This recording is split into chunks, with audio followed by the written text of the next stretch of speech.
Talaga sa mga I-believers natin, laging gustong matuto. Tama. No, gaya ni Francesca Claire Peñalosa, 8 years old lang siya, from Las Piñas City. Uy, kababayan! Hello!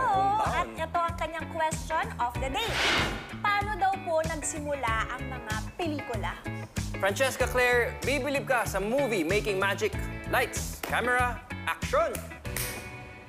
Kung gusto mong makakita ng cactus, di na kailangan pumunta pa sa disyerto. Ang daming binibentang cactus sa garden stores.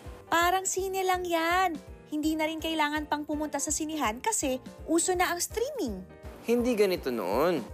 Ang laki na ng pinagbago ng film technology mula sa pag-usbong nito noong late 1800s. Naisip nyo ba kung paano nga ba nagsimula ang mga pelikula? Hindi isang tao ang nakaimbento nito. Resulta ito ng pagtatiyaga ng iba-ibang tao, makina at teknolohiya sa mahabang panahon.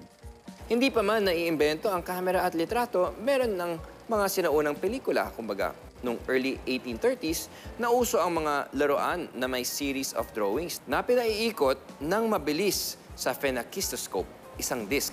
Paggalaw ng disc, mukhang gumagalaw din ang mga drawing. Ang perceived motion of still images ay ang magic sa likod ng mga pelikula sa tulong ng dalawang natural phenomenon. Una ay ang persistence of vision. Pag may nakita tayong bagay, saka nawala ito, may naiiwang image sa utak natin ng isang kisap mata. Pag tama ang bilis ng series of images, sa paningin natin, tuloy-tuloy ang movement nila. Yan ang movie magic. Bukod pa rito ang phi phenomenon, kung saan mukhang gumagalaw ang images pag pinalabas sa mabilis at maayos na paraan, gaya ng film strip na pinadaan sa projector. Itong optical illusion of movement ang susi ng mga pelikula. Maraming nagkakasundo na ang kauna-unahang feature-length narrative film ay The Story of the Kelly Gang mula Australia noong 1906. Sinundan ito ng Birth of a Nation noong 1915. 1927 naman ang The Jazz Singer, ang unang movie with synchronized sound o sabayang tunog sa image.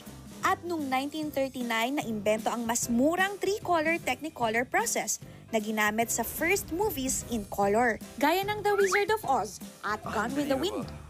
Itinuturing na golden age of Hollywood ang 1930s and 40s, panay ang paggawa ng mga sine sa Amerika habang nawasak ang Europa noong World War II. Naging pangunahing klase ng entertainment ang mga pelikula.